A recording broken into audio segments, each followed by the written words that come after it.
ಇವಾಗ ಏನಾಗ್ತದೆ ಗೊತ್ತಾ, SIR ಆಗ್ತಾ ಇದೆ ಅಂತೇಳಿ ಜನರಿಗೆ ಗೊತ್ತಿಲ್ಲ.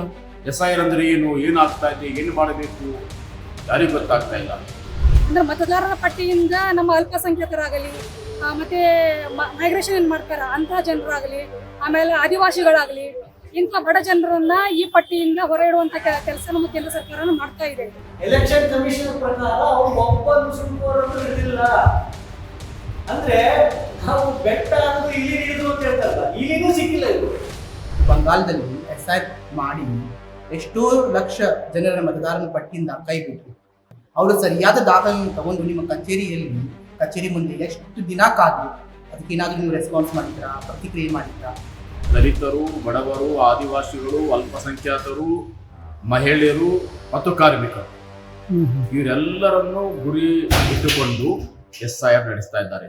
ನೀವು ಜನರಿಗೆ ಅವೇರ್ನೆಸ್ ಮಾಡ್ಕೊಂತ ಮೊದಲೇನೆ ನೀವು ಈ ತರ ಮಾಡ್ತಾ ಇದ್ರೆ ಇದು ತಪ್ಪು ಅಂತ ಹೇಳಿ ನಾವು ಹೇಳಿ ಬಯಸ್ತೀವಿ. SIR ಯಾಕೆ ವಿರೋಧ ಮಾಡಬೇಕು, ಏನಾಗ್ತದೆ? SIR ಇದು ಸ್ಪೆಷಲ್ ಇಂಟೆನ್ಸಿವ್ ರಿವಿಷನ್ ಇದೇನು ಕರ್ನಾಟಕದಲ್ಲಿ ಇದು ಮಾಡ್ತಾ ಇದಾರ, ಇದೊಂದು ಇಡೀ ಭಾರತ ದೇಶದಲ್ಲೂ ಕೂಡ ಇದು ಅಳವಡಿಕೆ ಮಾಡ್ತಾ ಇದ್ದಾರೆ. ಇದರಲ್ಲಿ ರಾಜಸ್ಥಾನ, ಮಧ್ಯಪ್ರದೇಶ, ಬಿಹಾರ, ಕೇರಳ ಮತ್ತೆ ಮಹಾರಾಷ್ಟ್ರ, ಕರ್ನಾಟಕ, ಅಂಡಮಾನ್, ಲಕ್ಷದ್ವೀಪ ಮತ್ತೆ ಪಾಂಡಿಚೇರಿ ಈ ಒಂದು ರಾಜ್ಯಗಳಲ್ಲೂ ಕೂಡ ಈ ಒಂದು ಏನು SIR ಇದೆ ಅಳವಡಿಕೆಯನ್ನು ಮಾಡ್ತಾ ಇದ್ದಾರೆ. ಯಾಕಂತಂದ್ರೆ ಒಂದು ಸ್ಪೆಷಲ್ ಮಾಡುವಂತ ಅವಕಾಶ ಇಲ್ಲ ಇದಕ್ಕೆ. ಯಾಕಂದ್ರೆ ಪ್ರತಿ ವರ್ಷ ನಾವು ಇದರಲ್ಲಿ ಅಳವಡಿಕೆಯನ್ನು ಮಾಡ್ತಾ ಇರ್ತೀವಿ, ನಾವು ಚೇಂಜಸ್ ಅನ್ನು ಮಾಡ್ತಾ ಇರ್ತೀವಿ ನಾವು. ಅದಕ್ಕೆ ಈ ಸ್ಪೆಷಲ್ ಅಂತ ಅನ್ನುವಂತ ವಿಶೇಷವಾದಂತ ಒಂದೇನು ಶಬ್ದನ ಬಳಕೆ ಮಾಡ್ತಾ ಇದಾರ. ಆ ಒಂದು ಬಳಕೆ ಮಾಡುವಂತ ಒಂದೇನು ಶಬ್ದ ಇದೆ, ಅದರಿಂದ ಒಂದು ಷಡ್ಯಂತ್ರವಾಗಿದೆ.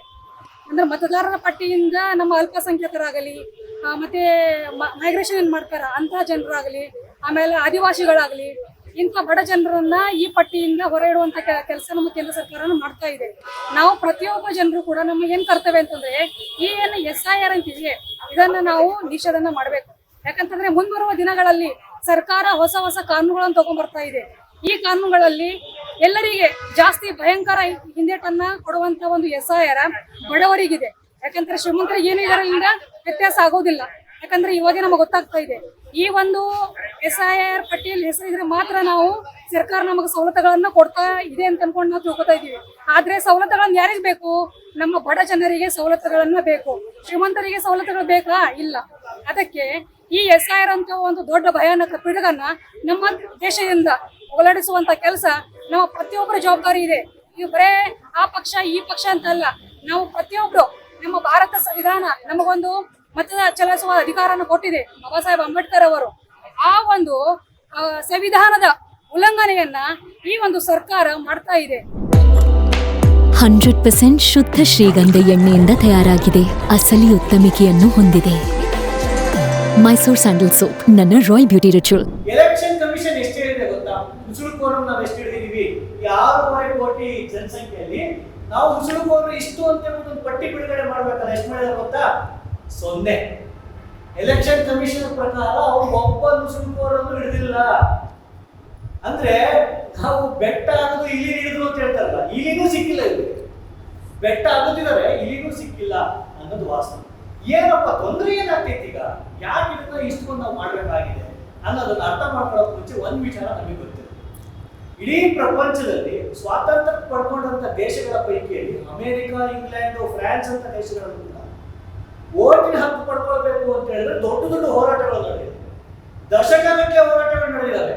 ಕೆಲವು ಪ್ರಾಣಗಳನ್ನೇ ಕೊಟ್ಟಿದ್ದಾರೆ ಓಟಿನ ಹಕ್ಕು ತಗೊಳ್ಳಕ್ಕೆ. ಇಂಗ್ಲೆಂಡ್ನಲ್ಲಿ ಹೆಣ್ಣು ಮಕ್ಕಳಿಗೆ ಓಟಿನ ಹಕ್ಕು ಕೊಟ್ಟಿರಲಿಲ್ಲ, ಬರೀ ಗಂಡಸರಿಗೆ ಮಾತ್ರ ಓಟಿನ ಹಕ್ಕು ಕೊಟ್ಟಿದ್ರು. ನಮ್ಮ ಭಾರತದಲ್ಲಿ ಗಂಡಸರಿಗೂ ಹೆಂಗಸರಿಗೂ ಟ್ರಾನ್ಸ್ಜೆಂಡರ್ಗೂ ಒಟ್ಟಾರೆ 18 ವಯಸ್ಸು ತುಂಬಿದವರು ಮಾನಸಿಕ ಅಸ್ವಸ್ಥ ಅಲ್ಲದೇ ಇರು, ಇಷ್ಟೇ 18 ವಯಸ್ಸು ತುಂಬಿರಬೇಕು, ಮಾನಸಿಕ ಅಸ್ವಸ್ಥರು ಆಗಿರಬಾರ್ದು ಅಥವಾ ಬೇರೆ ದೇಶರಾಗಿರ್ಬೋದು, ಎಲ್ಲರಿಗೂ ಓಟಿನ ಹಕ್ಕನ್ನ ಕೊಡು. ಇದಕ್ಕೆ ಎಷ್ಟು ಹೋರಾಟ ನಡೆದಿರ್ಬೋದು? ನಿಮ್ಮ ಪ್ರಕಾರ ಎಷ್ಟು ಹೋರಾಟ ನಡೆದಿರ್ಬೋದು? ಒಂದೇ ಒಂದು ನಡೆದಿಲ್ಲ. ಇನ್ಸೆಂಟಿವ್ ರಿವಿಷನ್ ಅಂತ ಪ್ರತಿ ವರ್ಷ ಆಗ್ತಿತ್ತು ಚುನಾವಣಾ ಆಯೋಗದಿಂದ. ಆತ 2003ರಿಂದ ಅವ್ರು ಮಾಡೇ ಇಲ್ಲ. ಅದನ್ನು ಯಾಕೆ ಮಾಡಿಲ್ಲ ಅಂತ ಕೇಳಿದ್ರೆ ಅವ್ರ ಹತ್ರ ಇದಕ್ಕೆ ಉತ್ತರ ನೀಡಿಲ್ಲ.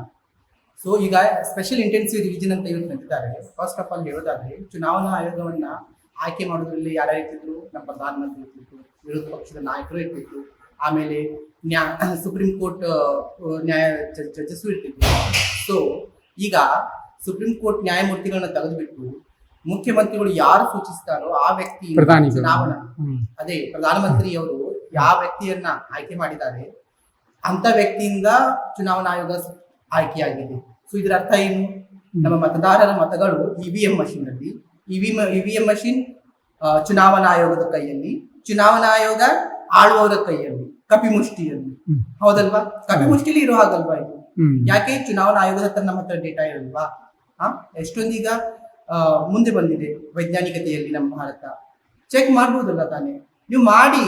ನೀವು ನುಸುಳುಕೋರು ಬಂದಿದ್ದಾರೆ ಅಂತ ಹೇಳಿ ನೀವು ಮಾಡ್ತಾ ಇದ್ದೀರಲ್ಲ, ಎಷ್ಟು ಜನ ನುಸುಳುಕೋರು ಬಂದಿದ್ದಾರೆ ನಮಗೆ ಡೇಟಾ ಕೊಡಿ. ಇದು ಉತ್ತರ ಇದೆ ನಿಮ್ಮ ಹತ್ರ? ಇದಕ್ಕೂ ಡೇಟಾ ಇಲ್ಲ.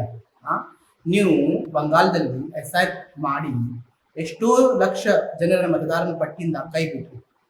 ನೀವಲ್ಲ ಅಂತ, ಇದು ನೀವು ಮ್ಯಾಚ್ ಆಗ್ತಾ ಇಲ್ಲ, ನೀವು ಏನು ದಾಖಲೆಗಳು ಸರಿಯಾಗಿಲ್ಲ ಅಂತ ಹೇಳಿ ಅವರು ಸರಿಯಾದ ದಾಖಲೆಗಳನ್ನು ತಗೊಂಡು ನಿಮ್ಮ ಕಚೇರಿ ಮುಂದೆ ಎಷ್ಟು ದಿನ ಕಾದ್ರು ಅದಕ್ಕೇನಾದ್ರೂ ನೀವು ರೆಸ್ಪಾನ್ಸ್ ಮಾಡಿದ್ದೀರಾ, ಪ್ರತಿಕ್ರಿಯೆ ಮಾಡಿದ್ದೀರಾ? ಅದಕ್ಕೂ ಉತ್ತರ ಇಲ್ವಲ್ಲ. ಸೊ ನೀವು ಯಾವ ಯೋಚನೆ ಮಾಡಿ SI ಪ್ರಕ್ರಿಯೆನ ತಂದಿದ್ದೀರಾ? ಮೊದಲಾಗಿ ಹೇಳೋದಾದ್ರೆ ನೀವು ದಾಖಲೆಗಳನ್ನ ಕೇಳ್ತಾ ಇದ್ದೀರಾ. ಈಗ ಒಬ್ಬ ಶ್ರಮಿಕ ಬಡ ವ್ಯಕ್ತಿ ಬೆಳಗಿಂದ ಹಿಡಿದು ಸಂಜೆ ತನಕ ಶ್ರಮ ಮಾಡಿ ಬರ್ಬೇಕಾದ್ರೆ ಅವನ ಕೈಯಲ್ಲಿ ಆಯಾಸದ ಪತ್ರ ಇರುತ್ತೆ. ನೀವು ಕೇಳೋ ದಾಖಲೆ ಎಲ್ಲಿಂದ ತರಬೇಕು? ಈಗ ನಾವು ಲಿಂಗತ್ವ ಅಲ್ಪಸಂಖ್ಯಾತರು ನಮ್ಮ ಅಸ್ತಿತ್ವಕ್ಕಾಗಿ ನಾವು ಹೋರಾಡ್ತಾ ಇದೀವಿ ಸಮಾಜದಲ್ಲಿ. ಮತದಾನ ಹಕ್ಕಿಗಾಗೂ ನಾವು ಹೋರಾಡ್ಬೇಕಾ? ಇದು ಯಾವ ಲಿಂಗತ್ವ ಅಲ್ಪಸಂಖ್ಯಾತ ಏನಾದ್ರು ತಂದಿದ್ರಿಂದ ನೀವು ಬಹಳಷ್ಟು ವೋಟಿಂಗ್ ಕಳ್ಕೊಳ್ಳೋ ಸಾಧ್ಯತೆ? ಅಂದ್ರೆ ನಮ್ಮ ಲಿಂಗತ್ವ ಅಲ್ಪಸಂಖ್ಯಾತರು ಏನಾಗುತ್ತೆ, ಫಸ್ಟ್ ಆಫ್ ಆಲ್ ಎಜುಕೇಶನ್ ಆಗಿರಲ್ಲ. ಚಿಕ್ಕ ವಯಸ್ಸಿನಲ್ಲೇ ನಮ್ಮ ದೈಹಿಕ ಆಕರ್ಷಣೆ ಹಾಗೂ ನಮ್ಮ ಲಿಂಗತ್ವ ಲೈಂಗಿಕತೆ ಬದಲಾಗಿದ್ರಿಂದ, ನಮ್ಮ ಹಾವಭಾವಗಳು ಬದಲಾಗಿದ್ರಿಂದ ಎಲ್ಲರೂ ನಮ್ಮನ್ನ ಕೀಟ್ಲೆ ಮಾಡಕ್ಕೆ, ಕಾಡ್ಸಕ್ಕೆ, ತೊಂದರೆ ಕೊಡಕ್ಕೆ ಸ್ಟಾರ್ಟ್ ಮಾಡ್ತಾರೆ. ಮನೆಯವರು ಮುಜುಗರ ಆಗ್ತಾ ಇದೆ, ನಮ್ಮ ಮಾನ ಹೋಗ್ತಾ ಇದೆ, ಮನೆಯಿಂದ ಹೊರಗೆ ಹಾಕ್ತಾರೆ. ಸೊ ನಮ್ಮ ಎಜುಕೇಶನ್ ಇನ್ಕಂಪ್ಲೀಟ್ ಆಗುತ್ತೆ, ನಮ್ಮ ದಾಖಲೆಗಳಿರಲ್ಲ. ಕೆಲವರಿಗೆ ನಾವು ಹುಟ್ಟಾನೆ ಬೇರೆ ಹೆಸರು ಇರುತ್ತೆ, ಆಮೇಲೆ ನಾವು ಲಿಂಗ ಪರಿವರ್ತನೆ ಆದ ನಂತರ ನಾವು ಬೇರೆ ಹೆಸರುಗಳನ್ನ ಇಟ್ಕೊಂಡಿರ್ತೀವಿ. ಸೊ ಡಾಕ್ಯುಮೆಂಟ್ಸ್ ಚೇಂಜ್ ಆಗಲ್ವಾ? ಇವರು ಕೇವಲ ಒಂದು ಅಲ್ಫಾಬೆಟ್ಸ್ ಚೇಂಜ್ ಆಗಿದ್ರೆ ಮಿಸ್ ಮ್ಯಾಚ್ ಆಗುತ್ತೆ ಇವ್ರದ್ದು ಕ್ರಿಯೇಟ್ ಮಾಡಿದಂತಹ ಸಾಫ್ಟ್ವೇರ್. ಸೊ ಇಡೀ ನಮ್ಮ ಹೆಸರೇ ಚೇಂಜ್ ಆದ್ರೆ ತಗೊಳತ್ತಾ? ಹಾಗಾಗಿ ನಾವು ದೇಶದ ಪ್ರಜೆಗಳಲ್ವಾ? ಮತ್ತು ಭಾರತೀಯರಲ್ಲಿ ನೆಮ್ಮದಿ ಇದು ಆಗಬೇಕಾಗಿತ್ತು. ಆದರೆ ಇವಾಗ ಆಗ್ತಾ ಏನಿದೆ, SIR ಇವಾಗಲೇ 13 ರಾಜ್ಯಗಳಲ್ಲಿ ನಡೆದಾಯಿತು. SIR ತರುವಾಗ ಹೇಳಿದ್ದು ಮಾತೇನು? ಇಲ್ಲಿ ಏನಿದು ವೋಟರ್ ಲಿಸ್ಟ್ ಇದೆ ಇದು ಸರಿಪಡಿಸಬೇಕಾಗಿದೆ ಅಂತ ಹೇಳ್ತಾ ಇದ್ದೆ. ಆಗ್ತಾ ಇರುವುದೇನು? ನಮಗೆ ಗೊತ್ತಿದ್ದ ಹಾಗೆ 6,50,00,000 ಜನರ ಹೆಸರು ವೋಟರ್ ಲಿಸ್ಟಿಂದ ತೆಗೆದಾಕ್ತಾರೆ. ಇವರು ಯಾರು? ಇವರೆಲ್ಲ ಭಾರತೀಯರಲ್ಲವೇ? ಇವರ ಓಟಿನಿಂದ 2024ರಲ್ಲಿ ಆದಂಥ ಸಾರ್ವತ್ರಿಕ ಚುನಾವಣೆಯಲ್ಲಿ MP ಚುನಾವಣೆಯಲ್ಲಿ ಗೆದ್ದು ಹೋಗ್ತಾ ಇದ್ದೀರಾ, ಸರ್ಕಾರ ರಚನೆ ಮಾಡ್ತಾ ಇದ್ದೀರಾ. ಮತ್ತು ಇವಾಗ ಏನಾಗ್ತಾ ಇದೆ, ಸರ್ಕಾರ ರಚನೆ ಮಾಡಿದ ನಂತರ ತಾವು ಹೇಳ್ತಾ ಇದ್ದೀರಿ ಎಲೆಕ್ಷನ್ ಕಮಿಷನ್ ಅವ್ರ ಜೊತೆ ಸೇರಿಕೊಂಡು SIR ಆಗಬೇಕು ಅಂತ ಹೇಳಿ.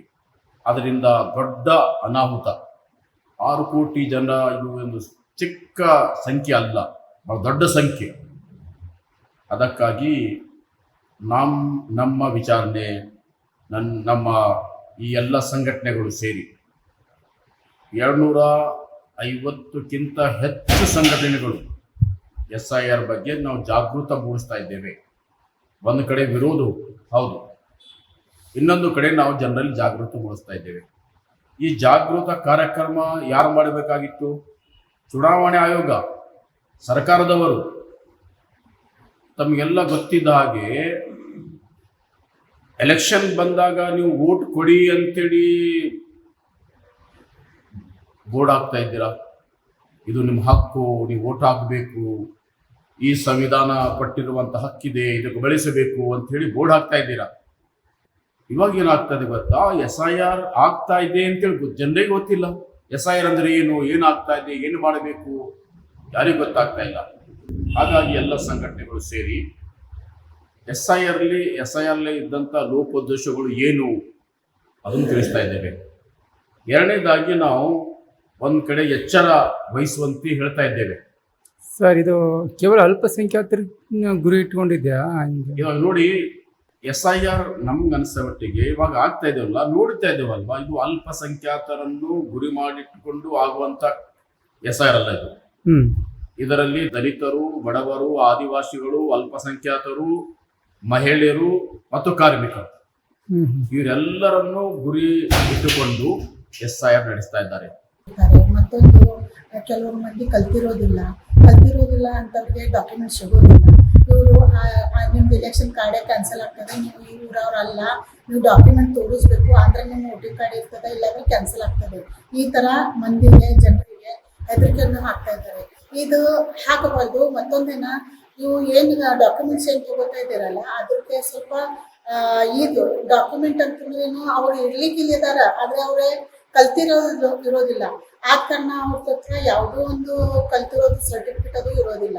ಇದ ಕಾರಣ ನಾವೇನು ಅನ್ನೋದಂತಂದ್ರೆ, ಬಡ ಜನರಿಗೆ ನೀವು ಏನು ಮಾಡಬೇಕಪ್ಪ ಅಂತಂದ್ರೆ, ಅವ್ರು ರೈವರ್ಷ ದಾಖಲೆ ಅವ್ರು ತೊಗೊಂಡು ಬಂದ್ರೆ ಅವ್ರಿಗೂ ಸಹ ವೋಟಿಂಗ್ ಕಾರ್ಡ್ ಇಲ್ಲಿಂದ ಮಾಡಿಕೊಡ್ಬೇಕು ನಾವು ಹೇಳ್ತೀವಿ. ಮತ್ತೊಂದು, ಈಗ ಬೇರೆ ಊರಿಗೆ ಕಲೀಲಿಕ್ಕೆ ಹೋಗ್ತಾ ಇದ್ದಾರೆ. ಇನ್ನು ಜನರಿಗೆ SIR ಅಂದರೆ ಏನು ಅದೇ ಗೊತ್ತಿಲ್ಲ.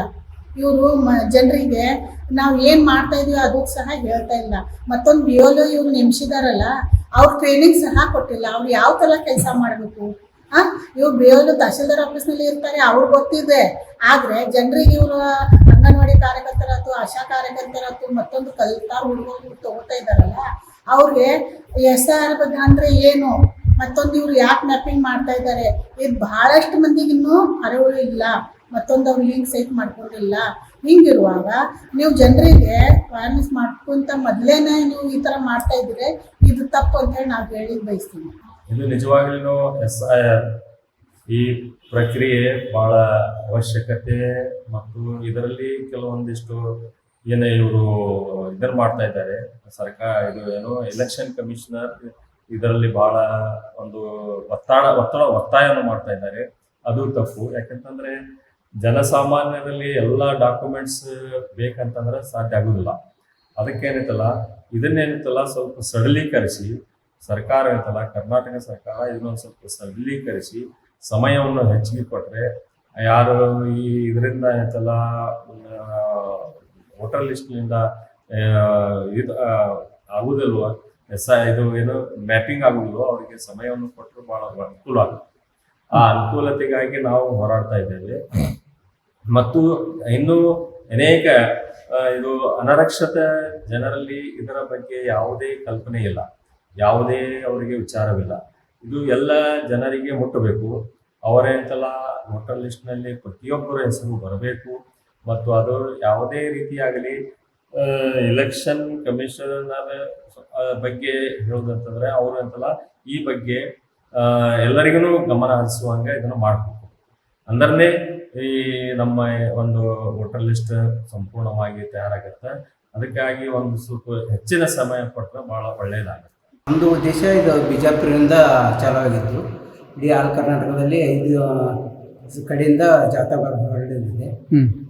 24 ತಾರೀಕಿಗೆ ಎಲ್ಲರೂ 24 ತಾರೀಕಿಗೆ ಬೆಂಗಳೂರು ಸೇರ್ತಾ ಇದ್ವಿ. ಬೆಳಗಾವಿಯಿಂದ ಇಲ್ಲಿಂದ 19 ತಾರೀಕಿಗೆ ಇಲ್ಲಿಂದ ಬಸ್ ಹೊರಡಿಸಲಾಗಿದೆ.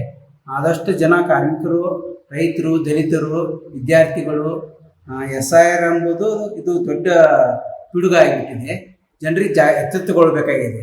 ಯಾಕಂದರೆ ಜನರ ಹಕ್ಕನ್ನು ಕಸಿಕೊಳ್ಳುವಂಥ ಪ್ರಯತ್ನ ನಡೆದಿದೆ ಸರ್ಕಾರ. ಎಷ್ಟೋ ವರ್ಷಗಳಿಂದ ಇತಿಹಾಸ ಇದೆ. ಅದನ್ನು ಪಡ್ಕೊಳ್ಳೋಕೆ ಸಾಕಷ್ಟು ಜನರು ಹೋರಾಟ ನಡೆದಿದೆ. ಅದನ್ನೇ ಇವತ್ತು ಇಲ್ಲದಾಗಿಸುವಂಥ ಪ್ರಯತ್ನ ಸರ್ಕಾರದ ನಡೆದಿದೆ. ಅದು ದಯವಿಟ್ಟು ಇದರ ಬಗ್ಗೆ ಎಚ್ಚೆತ್ತುಕೊಂಡು ಕಾರ್ಮಿಕರು, ದಲಿತರು ಯಾರು ಪ್ರತಿಯೊಬ್ಬ ಹಕ್ಕನ್ನು ಮಿಸ್ ಆಗಬಾರ್ದು ಅನ್ನೋ ಸಲಹೆಗೆ ಈ ಒಂದು ನಮ್ಮ ಓಟಿನ ಹಕ್ಕನ್ನು ಕಸ್ಕೊಳ್ತಾರ ಹೊರಟಿನ ಹಕ್ಕನ್ನು ಕಸ್ಕೊಳ್ತಿದ್ದಾರೆ. ಅದರ ಬಗ್ಗೆ ಜಾಗೃತಿ ಮೂಡಿಸುವ ಸಲುವಾಗಿ ನಮ್ಮ ದೊಡ್ಡ ಮಟ್ಟದ ಬೆಂಗಳೂರಿನಲ್ಲಿ ಹೋರಾಟ ನಡೆದಿದೆ. ಅದಕ್ಕಾಗಿ ತಾವೆಲ್ಲರೂ ಬರಬೇಕಾಗಿ ವಿನಂತಿ ಈ ಮುಖಾಂತರ ಕೇಳ್ಕೊಳ್ತೇವೆ.